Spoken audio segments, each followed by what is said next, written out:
Assalamualaikum, hello Believer Lovers. Jangan lupa dukung channel ini dulu ya dengan cara subscribe, like, dan share juga.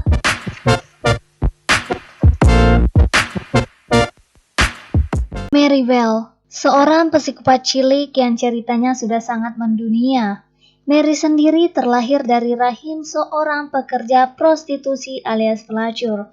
Bahkan sejak lahir ibunya yang bernama Betty berkata, "Take the thing away from me." Tak sampai di situ, Betty bahkan mencoba membunuh Mary hingga terjatuh dari jendela.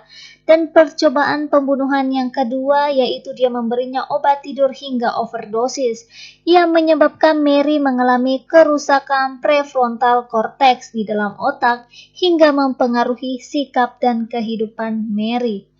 Tak berhasil membunuh Mary, Betty memutuskan untuk memanfaatkan anaknya menjadi budak seks kaum pedofil. Saat berumur 4 tahun, Mary Bell sudah berkali-kali dijual oleh ibunya sendiri untuk memuaskan nafsu bejat orang dewasa. Pendidikan yang salah sejak usia dini membuat Mary kehilangan akal sehat hingga merasa bahagia mencekik binatang yang dia tangkap. Bahkan teman-teman sekolahnya pun dia cekik. Pada usia 10 tahun, tepatnya 25 Mei 1968, untuk pertama kalinya Mary membunuh seorang balita berusia 4 tahun dengan cara mencekiknya hingga tewas. Kematian Martin Brown dianggap kecelakaan biasa hingga polisi tidak melakukan penyelidikan lebih lanjut. 2 hari setelahnya, Mary melakukan perusakan di kelas dan meninggalkan kertas bertuliskan dialah yang membunuh Martin. Namun hal itu hanya dianggap sebuah lelucon oleh pihak berwajib. Beberapa minggu berselang, Mary mengajak salah satu temannya bernama Norma yang berusia 13 tahun. Pada tanggal 31 Juli, tepatnya 4 minggu setelah kematian Martin, Mary melakukan pembunuhan keduanya ditemani oleh temannya Norma. Korbannya seorang balita bernama Brian Howe yang berusia 3 tahun.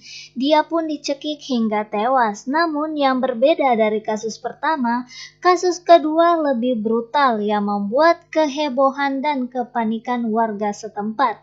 Dikarenakan rambut korban dipangkas, kaki disayat hingga alat kelamin yang dipotong. Tanpa rasa takut, Mary bahkan menyayat perut korban mengukir huruf M, yaitu simbol dari namanya sendiri. Hingga pada bulan Desember, Mary dan Norma akhirnya diamankan pihak berwajib. Dalam persidangan, Norma mengatakan dia sempat memohon pada Mary untuk menghentikan kegilaannya. Namun, Mary mengancam Norma jika hal ini dibocorkan, Mary pun akan membunuhnya.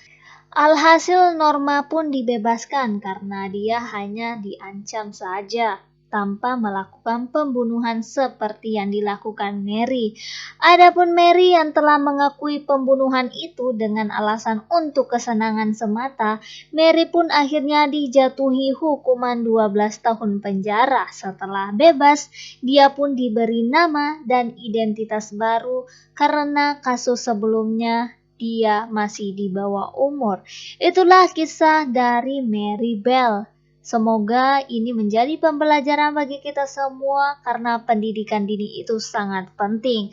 Thank you for watching this video and see you in the next video. Bye.